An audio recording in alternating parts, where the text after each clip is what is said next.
Cette église est assez énigmatique à plusieurs points de vue, parce qu'elle associe des éléments qui proviennent d'édifices différents.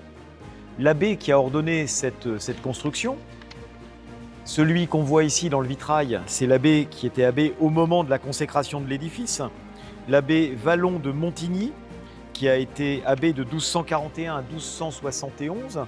Il donne ce vitrail en 1260.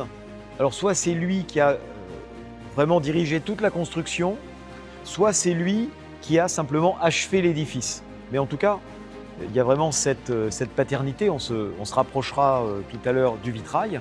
Mais qu'est-ce qu'on a comme choix dans les années 1240 quand on entreprend un programme architectural? Soit on reste fidèle à l'art gothique classique, celui de la cathédrale de Reims, celui de la cathédrale d'Amiens, par exemple.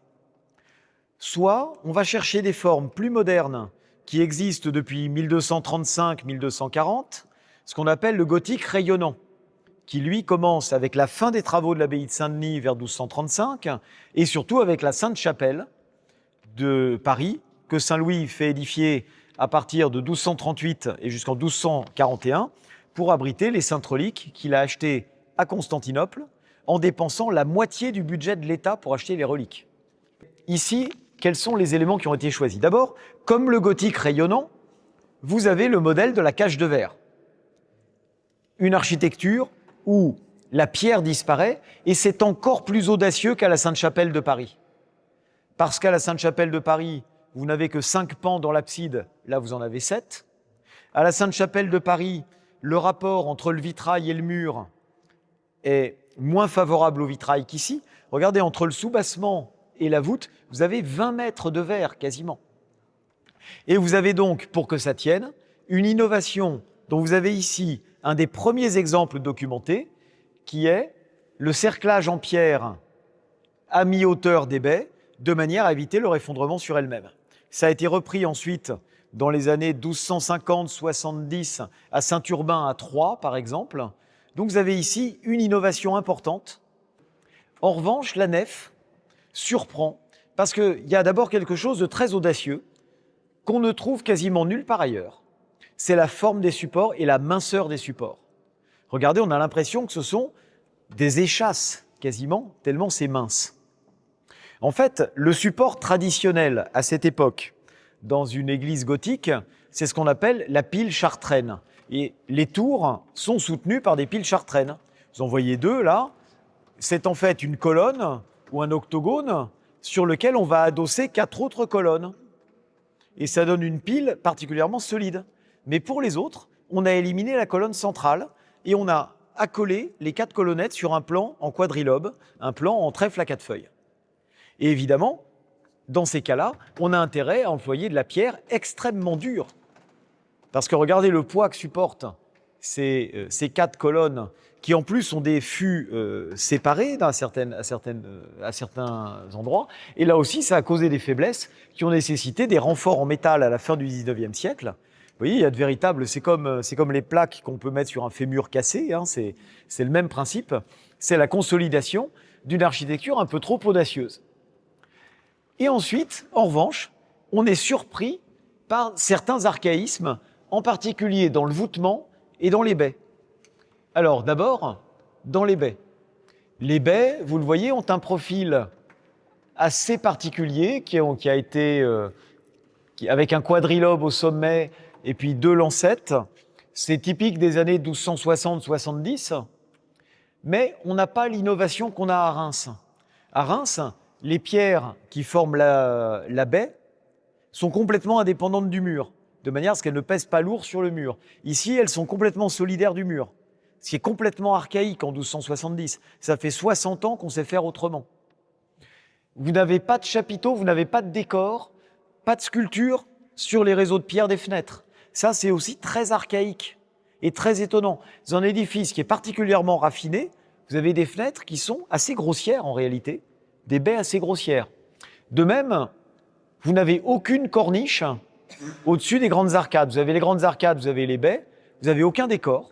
Vous avez juste ces quadrilobes percés dans des carrés par série de 3 qui permettaient d'éclairer et de ventiler les combles.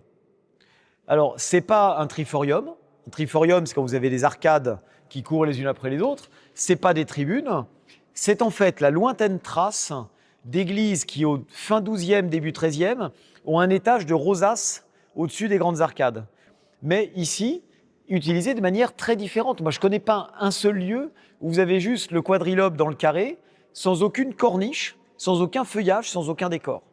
Donc, est-ce que c'est un choix de la sobriété? Est-ce que c'est un choix de l'économie? Est-ce qu'à un moment donné, il a fallu finir vite? J'en sais strictement rien. Mais ce qui est étonnant, c'est que c'est vraiment la seule partie de l'édifice qui soit comme ça.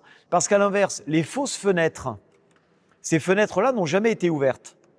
Les fausses fenêtres, regardez, elles ont les chapiteaux ornés, elles ont la forme des baies de la cathédrale d'Amiens, et au sud, elles ont été ouvertes.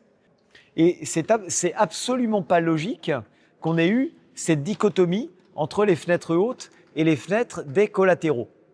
Il y a une discordance pour laquelle j'ai aucune explication. Alors, dans le décor, il y a aussi autre chose qui est particulièrement étonnant. Ce sont les chapiteaux placés en losange. Les tailloirs, je veux dire. Vous avez des chapiteaux et au-dessus des chapiteaux, vous voyez ces carrés en pointe sont en fait losangés. Dans les collatéraux, c'est encore plus visible. Vous voyez cette forme en étoile, en demi-octogone. Elle est très atypique. Vous voyez, vous avez les chapiteaux avec les feuilles de chêne. Puis au-dessus, vous avez ces sortes d'arêtes qui sont très, très particulières et qui permettent de dynamiser l'architecture. Ça introduit des diagonales, en fait. Visuellement, vous avez les horizontales, vous avez les verticales, et vous avez aussi les diagonales.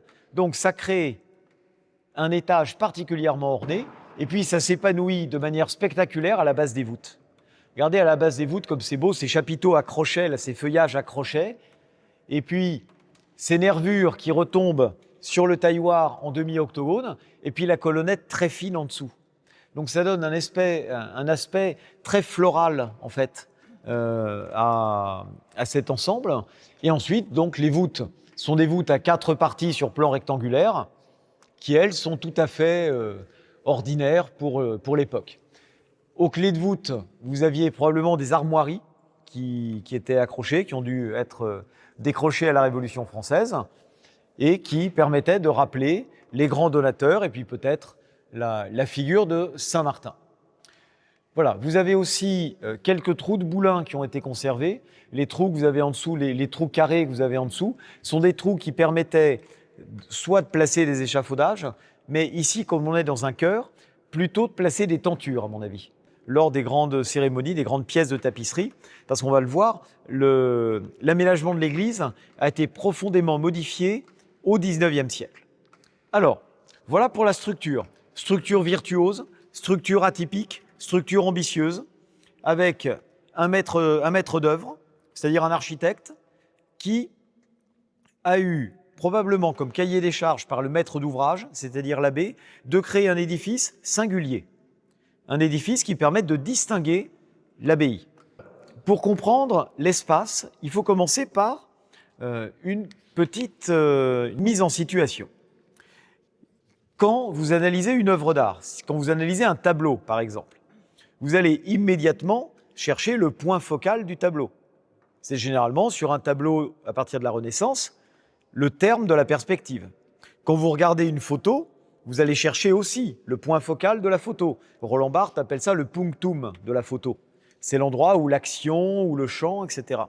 Dans une architecture, il y a deux manières de chercher le punctum. Vous avez le punctum structurel, la pierre qui, si vous l'enlevez, fait s'écrouler tout l'ensemble. Plutôt 3, excusez-moi. Vous avez le punctum visuel, quand vous rentrez dans l'église, où est-il? Il est là. Et vous avez le punctum fonctionnel, parce qu'une architecture sert toujours à quelque chose. Dans un tribunal, le punctum, c'est le siège du président. Et l'architecture doit toujours être conçue de manière à ce que, subjectivement, depuis l'endroit central, elle accomplisse sa fonction. Ici, dans une église, le punctum fonctionnel, c'est l'autel.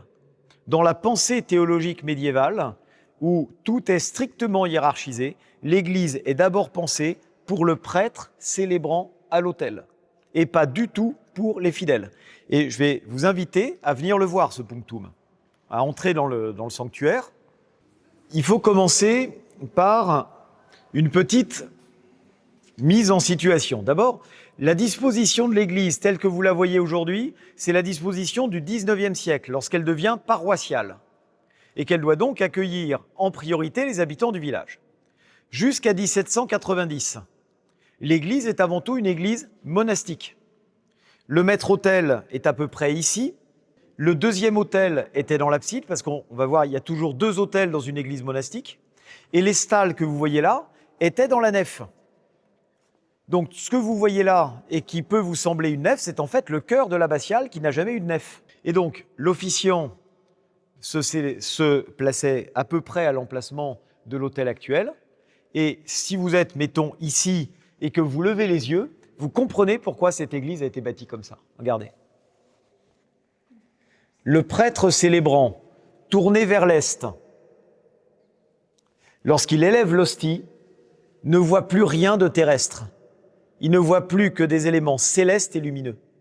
C'est-à-dire qu'il est complètement coupé, et je vous rappelle que ce moment de la célébration de la messe, c'est le moment où le prêtre parle à voix basse, où on tirait les rideaux du sanctuaire, comme dans les églises orientales. C'est le moment le plus mystérieux. Et donc, cette architecture, elle est faite pour permettre au prêtre l'échange entre le ciel et la terre au moment de l'Eucharistie. Avant toute chose. Avant même que d'être conçu pour que les fidèles voient telle ou telle chose. On conçoit d'abord une église pour le prêtre qui célèbre la messe. Cette cage de verre, elle a avant tout cette fonction-là. Et elle nous oblige à réfléchir sur le sens de la lumière dans l'architecture gothique. Alors, le sens de la lumière dans l'architecture gothique, comme je vous l'ai dit, il faut penser en latin si on veut y comprendre quelque chose. Il y a 2 mots pour dire lumière en latin. Il y a le mot lumen, qui veut dire la lumière physique, et le mot lux, qui veut dire la lumière divine. Toute la subtilité de l'architecture gothique, c'est d'arriver à faire en sorte que la lumen, la lumière physique, soit une analogie de la lux, de la lumière divine.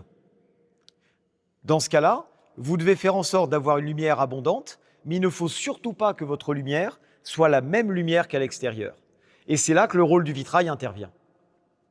Le rôle du vitrail intervient à ce moment-là pour transformer la lumière extérieure en lumière spirituelle. Il y a 2 manières de le faire. Si vous avez beaucoup d'argent, des vitraux en pleine couleur avec des scènes narratives ou des grands personnages, c'est ce que Suger décrit dans l'abbé Suger en 1135, plutôt en 1144, lorsqu'il achève la construction de l'abbatiale de Saint-Denis, va décrire le rôle des vitraux et il explique que les vitraux prennent vie avec la lumière divine. Sauf que quand vous n'avez pas l'argent, et regardez ici l'argent qui aurait été nécessaire pour vitrer une abside, vous avez, je sais pas, à vue de nez, vous avez 200 mètres carrés de vitraux là-dedans. Et l'abside n'a probablement jamais été complètement vitrée en pleine couleur. Eh bien, on place des vitraux géométriques. Ces vitraux géométriques au Moyen-Âge ont une portée spirituelle bien précise. Ils transmutent la lumière et leur forme abstraite rappelle que la géométrie est une des formes de l'intelligence divine. La géométrie est une des 7 disciplines de la sagesse divine, le quadrivium et le trivium, les 7 disciplines de la sagesse que Dieu a transmis aux hommes. Vous avez la géométrie. Comme elle a brûlé pendant la guerre de 100 ans et qu'il y a eu des travaux probablement au XVIIe, XVIIIe siècle, au XVIIe, XVIIIe siècle, on perd cette symbolique médiévale et on va démonter les vitraux pour mettre des vitraux blancs. Parce qu'au XVIIe, XVIIIe siècle, ce qu'on veut, c'est de la lumière blanche pour qu'on voit bien les tableaux et les statues. Dans l'art de la Renaissance, dans l'art du classicisme, après le Concile de Trente, cette mystique médiévale, on la comprend mal, et ce qu'on veut, c'est rendre lisibles les œuvres d'art contemporaines. Et donc, évidemment, d'avoir un vitrail bleu qui arrive sur une belle statue à l'antique, ça ne va pas, et c'est comme ça qu'on a démonté et remplacé par du verre blanc dans beaucoup d'emplacements. Alors, le sanctuaire des chanoines de Saint-Augustin ressemble à la chose suivante. Vous avez d'abord le maître-autel qui est ici, sur lequel la messe est célébrée 1 fois par jour pour rappeler que le Christ est l'unique prêtre, le maître-autel d'une église est célébré qu'1 fois par jour. Vous avez un deuxième autel qui était au fond du chœur, parce que dans l'office, vous avez 2 messes, une après l'office de prime et la grand-messe. Mais comme vous ne pouvez pas la célébrer au même autel, vous avez l'autel de prime, qu'on appelle parfois l'autel des rétros, l'autel situé derrière. Et ensuite, les stalles qui étaient situées dans cet espace-là servaient pour les offices. Et ce n'est pas du tout la même disposition. Pendant les offices, pendant la messe, tout le monde est tourné dans la même direction vers l'autel. Dans les offices, c'est un petit peu différent. Pendant les offices, donc les stalles qui sont là, voient les religieuses placées sur 2 niveaux. Ici, vous n'avez plus que des stalles hautes. C'est un remontage 19e que vous avez ici, avec des stalles du début du 16e. Magnifiques stalles, fin 15e, début 16e, sur lesquelles on viendra. Mais vous avez donc les moines, enfin les chanoines sur le haut chœur, les oblats assis sur les stalles inférieures et les frères laids qui se tiennent debout sur les côtés du chœur. Au centre, vous avez un pupitre qu'on appelle le lutrin qui a été placé ici, mais qui est bien le lutrin du début du XVIIe siècle, sur lequel est placé l'antiphonaire, c'est-à-dire le livre des antiennes qui sont chantées par un groupe de chantres qui sont soit les chanoines qui ont la plus belle voix, soit des chantres professionnels. Et le chant s'organise de la manière suivante, le lutrin est au centre, les parties les plus virtuoses sont chantées sur l'aigle, sur le livre, et ensuite le chœur répond côté sud, côté nord, ce qu'on appelle du plein chant alterné, pendant les 7 offices. Et donc le chœur est vraiment un lieu de vie pour les religieux. Et la disposition est complètement différente de celle de la messe. La messe, on la regarde comme ça, le chœur, on est groupé autour du lutrin. Cette vie religieuse intense passe aussi par le fait que les stalles ont une symbolique particulière. Les stalles étaient donc disposées dans le chœur. Il y avait un jubé qui achevait, au droit du 2e pilier, qui achevait le chœur. Et c'est depuis ce jubé qu'on proclamait l'évangile et l'épître. L'évangile était toujours proclamé côté nord, parce que le côté nord, c'est le côté des terres à évangéliser. Symboliquement, le nord, c'est les terres froides, les terres à évangéliser. L'épître est élu du côté sud, parce qu'on s'adresse à des personnes qui sont déjà chrétiennes, et donc c'est un message destiné aux chrétiens. Et dans certaines cathédrales, vous voyez plutôt des vitraux à ton froid du côté nord, les terres hostiles, et des vitraux plutôt à ton chaud, rouge et orangé du côté sud, de manière à avoir aussi une dynamique nord-sud. Vous voyez donc la dynamique est-ouest, l'autel, le retour du Christ à la fin des temps, la résurrection, et nord-sud, les terres chrétiennes, les terres à évangéliser. Ce qui permet aux artistes, évidemment, de structurer un propos avec les couleurs et les formes. Dans les stalles que vous avez là, vous avez donc un petit chef-d'œuvre de sculpture gothique flamboyante, ce moment à la fin du XVe, début XVIe, où les décors deviennent de plus en plus importants face à la structure. On est dans une terre très fertile en gothique flamboyant. Vous savez qu'à la cathédrale d'Amiens, vous avez les stalles flamboyantes, sans doute les plus imposantes et les plus riches de France. Celles-ci sont légèrement antérieures, mais on retrouve la même chose. On retrouve un mélange de très haute théologie, avec des scènes bibliques ou des scènes ou des grands saints. Vous trouverez Saint Augustin, Saint Jérôme, Saint Grégoire, Saint Ambroise, vraiment cette fierté de cet ordre intellectuel. Et puis, vous allez avoir ici, comme d'habitude, sur les miséricordes, ces scènes totalement atypiques, souvent grivoises, toujours amusantes. Vous avez ici une religieuse en train de scier le diable en deux, par exemple, qui est assez amusante. Ici, un évêque très sérieux en train d'enseigner les fidèles. Pour quelle raison est-ce qu'on a ce genre de choses? Il faut bien voir que les stalles, c'est l'univers réservé aux moines, réservé ici aux chanoines de Saint-Augustin. On n'est donc pas dans un espace qui est vu par les fidèles. Ce que cherchaient les moines, c'est avoir un résumé de ce qu'est le monde. Le monde est un mélange d'ordre et de désordre, de sérieux et de badin et de plaisanterie. Et le chœur est en quelque sorte un résumé de ce qu'est le monde, en attente que Dieu vienne séparer ces différentes choses. Et puis, vous avez ici un jeu sur ce qui est caché. Parce que la miséricorde, donc, quand le religieux est assis, ou quand le religieux est absent, elle est comme ça. La miséricorde permettait d'être debout tout en étant assis.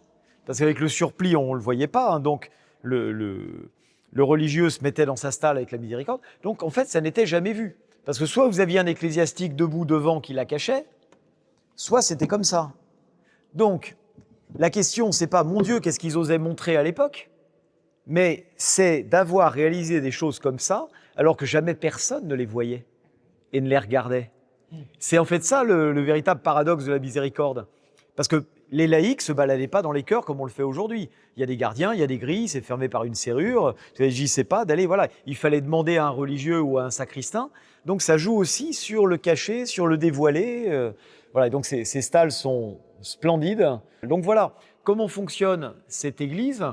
Elle fonctionne un peu comme toutes les autres églises, mais elle a aussi quelques spécificités. D'abord, elle a conservé, fait rarissime, ce vitrail de l'abbé Donataire, daté avec le nom de l'abbé en 1260. Alors, vous voyez comment l'abbé, avec la chape des chanoines de Saint-Augustin, est à genoux devant l'autel, qui est un autel totalement nu. En revanche, au-dessus de l'autel, vous voyez quelque chose qui pendouille, blanc. C'est ce qu'on appelle une suspense eucharistique. Vous aviez au-dessus de l'autel une sorte de tringle, de piédestal avec un ange, sculpté en bronze généralement, qui tenait une chaînette, au bout de laquelle était suspendue une sphère en métal, avec un tissu de la couleur du temps liturgique par-dessus. Et c'est là qu'on conservait les hosties. C'est uniquement en France, c'est vraiment très gallican comme manière de concevoir ça. C'est ce qu'on appelle la suspense eucharistique. Et ça permettait de donner l'impression que le pain du ciel descendait sur la terre quand on descendait avec une petite poulie cette suspense eucharistique. Et quand, après le Concile de Trente, se diffuse l'usage du tabernacle, même s'il n'a jamais été considéré comme obligatoire par l'Église avant le XIXe siècle, c'est une véritable révolution. Et les religieux les plus traditionnels refusent le tabernacle. Ils disent, c'est pas gallican, c'est italien. 2, c'est même pas romain, c'est Saint Charles Borromée qui, dans le diocèse de Milan, en 1571, dit faites comme ça. Mais ni à Saint-Pierre de Rome, ni dans aucune grande basilique romaine, on n'a jamais eu de tabernacle sur un autel. Et c'est seulement au 18e, 19e siècle que se développent ces tabernacles. Et le Concile Vatican II revient à l'usage médiéval et revient à diffuser partout dans le monde catholique ce qui s'est toujours fait à Saint-Pierre de Rome, c'est-à-dire un autel sans tabernacle et une chapelle du Saint-Sacrement à côté. En France, la suspense eucharistique permettait à l'autel d'être totalement nu pendant la célébration. Dans le monde germanique, dans le Saint-Empire romain germanique, généralement, vous avez une armoire murale à côté de l'autel dans laquelle étaient conservés les tabernacles. Ce qui est intéressant, c'est que vous avez l'autel post-Vatican II nu, l'autel du Concile de Trente et une figuration d'autel médiéval. Donc c'est assez rare d'avoir comme ça les 3 états de l'autel catholique dans chacune des grandes réformes liturgiques. Et puis vous voyez l'abbé qui offre le vitrail, c'est-à-dire le vitrail que vous voyez, c'est vraiment la mise en abîme du vitrail, où il donne le vitrail que vous voyez, et c'est assez courant à cette époque. On donne un objet et on montre l'objet de cette manière-là. De l'autre côté, vous avez un vitrail présentant la charité de Saint-Martin, qui rappelle que l'église est une des nombreuses églises martiniennes en France, le saint patron de la France, Saint-Martin, qui est représenté ici sur ce relief sculpté. Alors, l'église a connu une deuxième heure de gloire, comme je vous l'ai dit. Cette deuxième heure de gloire, c'est le XVIe siècle, quand l'abbé commanditaire, Guy de Vaudreuil, réalise la chapelle qui est là, qui sert de sacristie, mais qui est plutôt une chapelle. Vous avez ici une porte Renaissance absolument magnifique qui date de 1521, qui est justement la donation de cet abbé commandataire qui est réalisée. Et vous avez vraiment la première Renaissance française, une Renaissance ornementale. La forme est encore gothique. Regardez, vous avez vraiment un arc gothique ici qui monte exactement comme un arc flamboyant, mais vous avez des corniches et des pieds droits qui sont ornés de pilastres, ornés de balustres. C'est l'époque où la France découvre la Renaissance et s'en sert essentiellement pour orner. Ici, vous avez une piscine liturgique où on mettait les eaux de purification de l'offertoire. Et puis, vous avez aussi cette Vierge. Alors la Vierge, elle est du milieu XIVe. Cette Vierge ressemble à s'y méprendre à la Vierge de Jeanne d'Évreux. Jeanne d'Évreux offre à l'abbaye de Saint-Denis une statue de la Vierge et c'est vraiment ce modèle-là de statue avec toute l'empathie du XIVe siècle, ce côté très humain. Ces vierges un peu macrocéphales, toujours, de manière à ce que l'expression soit bien soulignée, se déhancher. Et on se rend compte ici, finalement, qu'en France, le gothique va très bien avec la Renaissance française. On n'a pas l'impression d'un hiatus. Et puis alors, beaucoup plus rare, la porte à garder, c'est ces vantaux. Elle a gardé ces vantaux avec ces 3 personnages qui sont des sibylles. Vous avez la sibylle de Cumes, la sibylle d'Europe et la sibylle peut-être de Tibur, je ne sais pas, peut-être la Tiburtine. Enfin, vous avez 3 des 12 sibylles qui sont des prophétesses païennes qui auraient prophétisé à l'empereur Auguste la naissance du Messie. Et en ce sens, elles ont été récupérées dans l'iconographie chrétienne. Vous les trouvez sur le pavement de la cathédrale de Sienne au XIVe siècle, ces sibylles. Et ça vous montre la volonté des premiers chrétiens de christianiser la culture romaine antérieure à la venue du Christ. Il en reste 2 traces évidentes. La première trace, c'est que les sibylles sont représentées dans les églises, comme disant, voilà, chez les Romains aussi, il y a eu une forme de prophétie messianique, et donc Rome est tout à fait légitime à devenir la capitale du monde religieux. Et la deuxième, vous la connaissez toutes et tous, c'est le titre que porte le pape. Grand pontife. C'est le grand prêtre de la religion romaine qui gardait le pont sur le Tibre. C'est pas du tout chrétien comme fonction. Ça vous montre que les Romains ont gardé le titre en christianisant le titre et que Rome est toujours restée Rome malgré la christianisation. Et les Romains en sont très fiers. Les Romains, des habitants de Rome d'aujourd'hui, en sont très fiers de ça. De dire Rome est restée Rome malgré le christianisme. La preuve, c'est que le pape est grand pontife. Il n'est pas le successeur du grand prêtre du temple de Jérusalem. Il est le successeur de la religion romaine. Donc c'est vraiment intéressant tout ce mélange. Et à l'époque de la Renaissance où l'humanisme propose une relecture des textes de la littérature latine classique, eh ben, les sibylles, vous l'avez à la fois dans la littérature latine chrétienne et dans la littérature latine de l'Antiquité. Donc des formes culturelles intéressantes. Et on va rentrer dans la sacristie. Et ici, vous avez un sépulcre tout à fait remarquable, qui est tout à fait dans le style de ce qu'on réalise en France depuis la fin du XVe siècle, une piété extrêmement doloriste qui met en scène les personnages de la crucifixion. Et ce qui est très particulier, c'est qu'ici, il n'est pas dans l'église, dans une chapelle dans l'église, il est dans cette chapelle annexe qui est devenue par la suite sacristie, et il comporte une réduction des personnages. Généralement, sur une mise au tombeau complète, vous avez les 3 Maries, vous avez Nicodème, vous avez Joseph d'Arimathie, voilà. Ici, vous avez une réduction à l'essentiel, Marie-Madeleine, la Vierge Marie et Saint Jean l'Évangéliste. Et regardez, celui qui permet de transmettre au regardeur l'empathie, c'est Jean. Le passage s'opère par Jean. Et la tête du Christ est soutenue par Jean, ce qui est assez rare aussi. Donc il a fallu s'adapter à la réduction du nombre de personnages pour adapter. Il y a 2 choses qui sont rarissimes ici. C'est Jean qui présente la tête du Christ aux hommes, et deuxièmement, le contact physique entre Marie-Madeleine et Marie, qui est très rare aussi. Parce que généralement, Marie-Madeleine est au pied du Christ, et Marie, elle est avec Marie Jacobée, Marie Cléophas. Donc là, il a fallu adapter en quelque sorte l'iconographie au fait qu'on avait une réduction des figures, et ça marche très bien.